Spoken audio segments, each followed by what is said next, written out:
What's up, my dudes? So in this video, I'm going to be talking about my predictions for the 2018 AMA Supercross Series 250 class edition. So you got a lot of big hitters here. You've got your top dudes like Osborne's coming back to defend. You've got Cincerillo's coming in there. You've got, let's see, who else? Obviously, you got Plessinger, which was... Plessinger is badass on that bike, dude. Like, he should have had way more wins. His just raw talent and speed. Oh, let me just chop my head off real quick. Plessinger, oh, dude, like, if he can just hold it together for a whole championship, that dude's got it. He really does have it. It's the same way with Cincerillo, though. It's the same kind of token, you know. So who else? Let me just think. You've got, I'm pretty sure Little Martin is going back to 250, and then you've got Big Martin still on a 250. You've got all your KTM dudes like McElrath, or McElrath, however you say that, and then you've got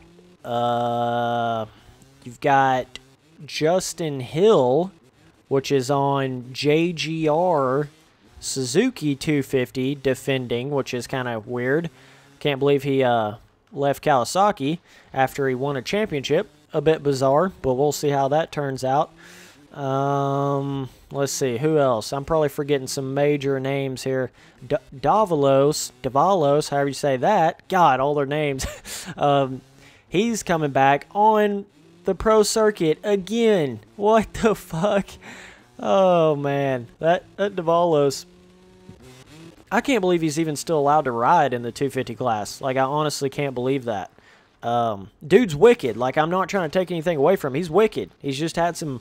I remember that one year he was, like, leading the points, and then he couldn't make it to a race. He literally just couldn't make it. Didn't even show up. It had to have been something super important that he was tending to that night to be leading the points, and you can't show up to the race? What? That's crazy, man. But Davalos, he's super talented. It's just... I can't believe, like, Pro Circuit would be investing back into that after he was on the 450. I don't know. It just seems weird to me. But maybe, maybe that'll happen for him. We'll just have to wait and see. And then you've got, obviously, Savacci's still there. Pretty sure he's probably still on. I'm just assuming he's still on Pro Circuit. So you've got a pretty stacked, pretty stacked field, dude. Like, no joke. It's... Christian Craig may be coming back on the 250 again. Not really sure. A lot of them dudes, they stay on that 250 for a long time. It's pretty crazy how they do that. But you're trying to figure out like who's going to be in West, who's going to be in East. Obviously, Osborne will be defending his West. So that's going to make some people be like, oh, well, I'm just going to run East.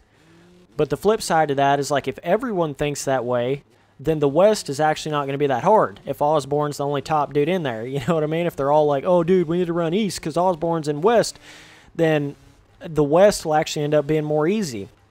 So it's kind of a... Can I not overjump that one time, please? Jays. So, yeah, that's kind of what you got. I feel like I don't know what Cincerillo's going to run, but my predictions, Osborne's obviously going to be there, be up there. The 250 class, a little bit harder to...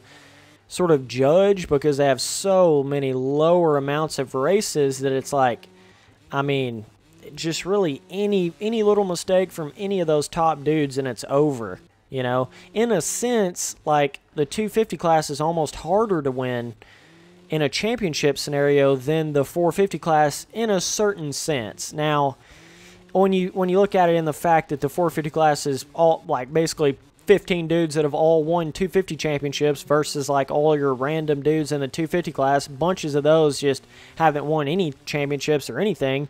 So in that sense, the 450 class is harder, but like you just can't afford to have the same sort of mistakes is what I'm trying to say. You can't come back as much in the 250 class as you can like in the 450 class, but it's all in how you look at it. It's a double-edged sword. Like it can give someone else more time to catch up or not or whatever. You get what I'm saying? So it's really not like it's harder than the 450 class or anything. It's just different in a certain sense, but I mean, Cincerillo, he looks good, you know. You can't, it's just hard to say where everyone is. Osborne's, he's going to be up there. Plessinger, he's going to be up there.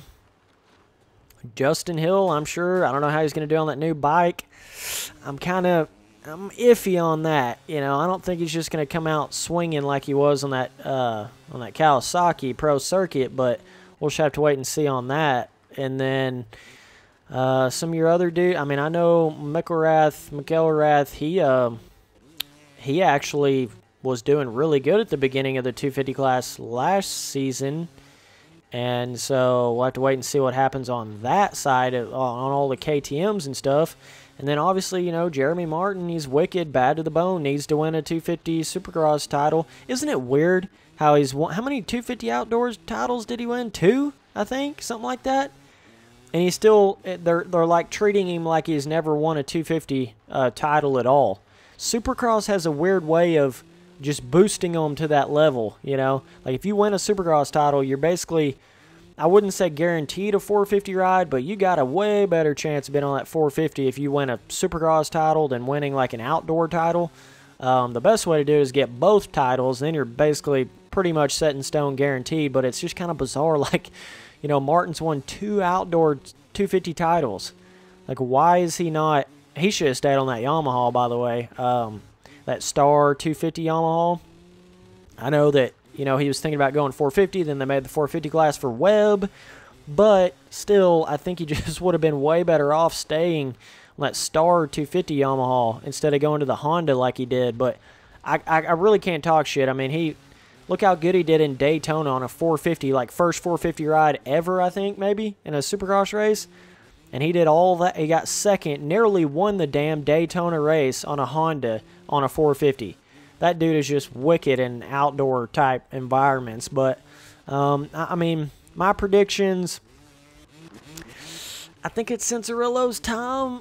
I don't know. I think it's all of them's time. It's just hard to say. Like, I mean, I don't know. I feel like Plessinger's, he's kind of just in the backdrop. It's not a lot of hype on him. I think Plessinger is going to come out and smoke him, honestly. That's what I think.